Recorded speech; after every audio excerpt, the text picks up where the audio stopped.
আসসালামু আলাইকুম। প্রিয় দর্শক, অন্য মঞ্চের আলাপ চাইতে আপনাদের সকলকে আমন্ত্রণ জানাচ্ছি।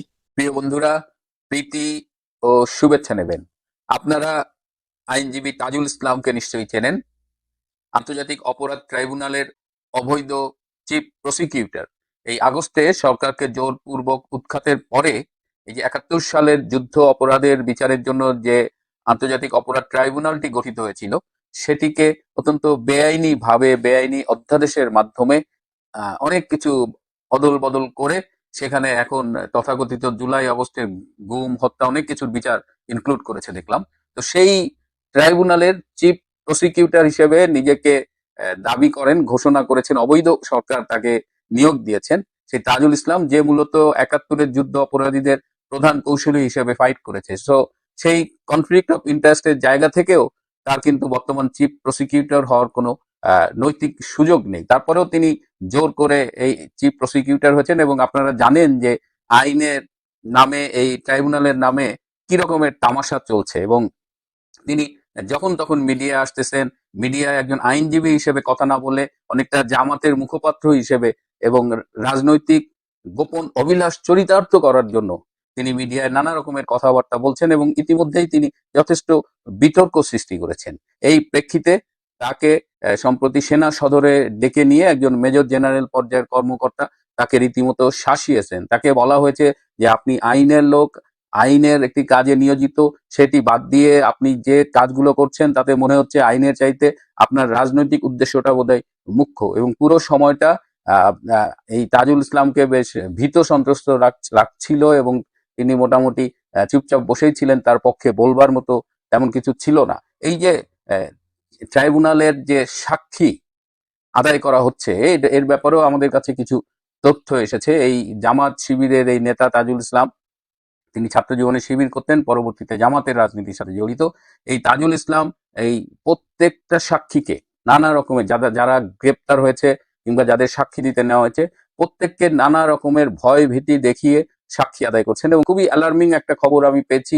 একজন আসামি বর্তমানে কারাবন্দী, তাকে এই জিজ্ঞাসাবাদের ঘরে নিয়ে যেয়ে তার স্ত্রী এবং তার সন্তানদেরকেও ডাকানো হয়েছিল এবং স্ত্রী এবং সন্তানদের সামনে সম্পূর্ণ নগ্ন অবস্থায় ওই আসামিকে হাজির করে বলেছিল যে শেখ হাসিনার বিরুদ্ধে যদি সাক্ষী না দিস, তাহলে তোর এই বাচ্চাদের এবং বউকে দেখায় বলা হয়েছিল যে এদের পৃথিবী থেকে সরিয়ে দেওয়া হবে। তো এরকম একটা অবস্থায়, সম্পূর্ণ নগ্ন অবস্থায় নিজের বাচ্চাদের সামনে, সেইখানে জিজ্ঞাসাবাদে পরে তাকে ফোর্সফুলি তাকে দিয়ে বলানো হয়েছে যে শেখ হাসিনার নির্দেশেই সে করেছে।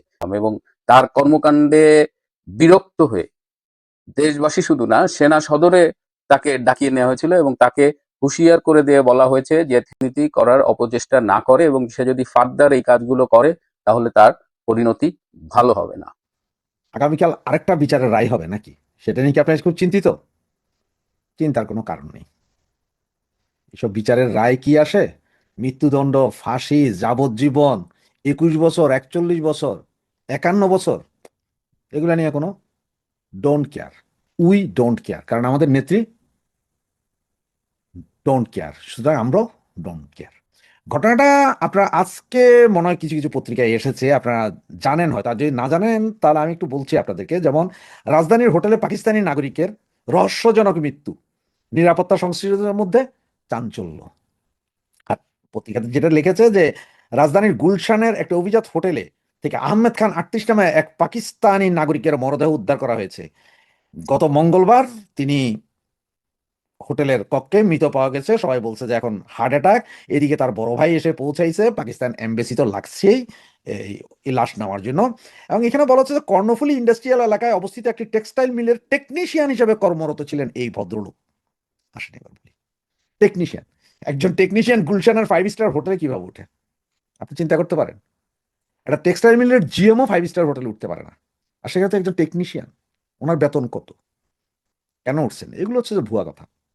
যে টেকনিশিয়ান, বাংলাদেশ ভিসাও দিয়েছে, উনি এসেছেন, বাংলাদেশে এসেছেন উনি কেনা, এটা উনি এসেছেন এই বছরের আগস্ট মাসের দিকে।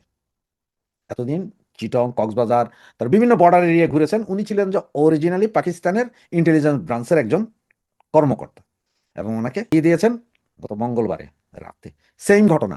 এর আগে বলেছিলাম ওই যে 17 জন মারা গিয়েছিল, তাদের মধ্যে অনেকের লাশও খুঁজে পায় নাই, ওরা কিছু কিছু পেয়েছে যেগুলো কারো কাছে আনে নাই, সেই ধরনের ওনার অবস্থা। এর ভিতরে আপনার মনে হয় আরেকটা জিনিস কারো কারো খেয়াল করতে পারছেন কিনা দেখেন, আজ থেকে 1 সপ্তাহ আগে, 6-7 দিন আগে কুমিল্লায় ইন্ডিয়ান বর্ডারের মধ্যে আর্মি গিয়ে একটা বাড়িতে রেড করে, মনে আছে? আসলে ওই জায়গাটাতে তার আগের দিন রাতেই ওখান থেকে 11 জনকে উঠাই নিয়ে যায় কোনো একটা গোয়েন্দা সংস্থার লোক, বাংলাদেশি না, বাইরের কোনো একটা গোয়েন্দা সংস্থার লোকজন ওখান থেকে 11 জনকে ধরে নিয়ে যায়, যার মধ্যে ছিল 9 জন পাকিস্তানি এবং 3 জন বাংলাদেশি। সব 3 জন যে বাংলাদেশি ছিল এরা সব হিজবুত তাহিরির লোকজন, জঙ্গি গোস্তানি। এবং ওরা নিয়ে যাওয়ার সময় ওখান থেকে বিস্ফোরক দ্রব্য এবং অস্ত্রশস্ত্র যা ছিল তা যাতে বাংলাদেশ সেনাবাহিনী নেয়, এই জন্যই ভোরবেলা, ভোরবেলা বলতে এটা 6:30 বা 7টার দিকে নাকি সেনাবাহিনীকে ফোন দিয়ে বলা হয় যে তোমরা এসে এখান থেকে এই জিনিস নিয়ে যাও, আমরা এখনো চোখ রাখছি, তো তোমরা এসে এগুলো উদ্ধার করে নিয়ে যাও। সেনাবাহিনী সেদিন সেখান থেকে উদ্ধার করতে গিয়ে সম্ভবত 1 জন বা 2 জনকে ধরছিল মনে হয়, বা নাও ধরতে পারে, ওটা আমি শিওর না। এবং ওখান থেকে কি উদ্ধার হয়েছে কি পেয়েছে এটা কোনো নিউজ কোনো পত্রিকাতে নেই, সেই 11 জনের নিউজও নেই। সেনাবাহিনী জানতো যে এরকম একটা ঘটনা হয়তো হইতে পারে, অবশ্য আমাদের গোয়েন্দা সংস্থা এত খবর পায় না, আমাদের গোয়েন্দা সংস্থা খবরের পাওয়ার আগেই ওরা উঠে নিয়ে গেছে। ওরা রাতের 1:30টার দিকে ড্রোন মারফত প্রথমে অ্যাটাকটা করে, ছোট্ট একটা ড্রোনের মারফতে অ্যাটাক করে, এরপর ওখান থেকে সবগুলোকে তুলে নিয়ে যায়। কে বা কাহারা কোথা থেকে কে নিয়ে গেছে কিছুই জানে না। তো এখন আসি আপনাদেরকে সেই পুতিন ইন্ডিয়াতে আসছে, এতে বাংলাদেশে কি অশনি সংকেত। একটু ছোট্ট একটা কথা বলি, ইউক্রেন আক্রমণের আগে পুতিনের সাথে দেখা করেছিলেন নরেন্দ্র মোদী, মনে আছে? এরপরে শুরু হয় গ্যাদারিং। আর এইবার ঠিক নরেন্দ্র মোদী হঠাৎ করে 15 দিন সামনে নিয়ে আসলো, 4 তারিখে আসতেছেন। এটা কিন্তু কথা ছিল 15 তারিখের পরে সম্ভবত যে আসবেন, কিন্তু অনেক দ্রুত আগায় আনছে, 4 তারিখে আসতেছে। কাহিনীটা কি? হঠাৎ 4 তারিখে উনি এখানে আসছেন। এর আগে আপনি কয়েকদিন আগে খেয়াল করেছেন যে একটা নৌবাহিনীর জাহাজ এসেছিল, যুদ্ধ জাহাজ আসছিল রাশিয়ান, আবার মালাক্কা প্রণালীতে এখন পুতিন আসবে, এই কারণে মালাক্কা প্রণালীতে অনেকগুলো যুদ্ধ জাহাজ, সাবমেরিন, টর্পেডো সব আছে। যখন স্বাধীনতা সংগ্রাম হয়েছিল, মুক্তিযুদ্ধ হয়েছিল, তখন আমেরিকা যখন 7 ফ্লিট পাঠিয়েছিল, তখন রাশিয়া, সাবেক সোভিয়েত ইউনিয়ন, ওরাও জাহাজ পাঠিয়ে দিয়েছিল। পরবর্তীতে একটা চুক্তি হয়েছিল আমেরিকা এবং রাশিয়ার মধ্যে যে আমেরিকা এবং রাশিয়া কেউ বঙ্গোপসাগরে কোনো যুদ্ধ জাহাজ বা নৌযান পাঠাবে না। সেটা এতদিন চালু ছিল। এর ভিতরে যখন আমেরিকান যুদ্ধ জাহাজ আসলো, তারপরে টার্কির যুদ্ধ জাহাজ আসলো, চায়নার গুলো তো আছেই, সুতরাং রাশিয়াও পৌঁছে গেছে শুভেচ্ছা সফর এমনি ফুল টুল নিয়ে, এগুলো নিয়ে। এগুলো কিন্তু সবগুলো কিন্তু সাইন। এবং আপনার এই যে রজার খলিল বা আমাদের নিরাপত্তা উপদেষ্টা, ওনাকে দেখলেন আপনার ইন্ডিয়া থেকে দৌড়ে চলে গেল আবার দোহায়, সেখানে যে বিশেষ মিটিং, সেই মিটিং থেকে উনি ফিরে আসছেন শুক্রবার রাতে, ফিরে আসছেন শনিবার সকাল 11টা থেকে উনি দিনের প্রায় 2টা পর্যন্ত 3 ঘন্টার একটা টানা মিটিং করতে হয়েছে আমেরিকার সার্চ দ্য অ্যাফেয়ার্স এখন যে আছে তার সাথে।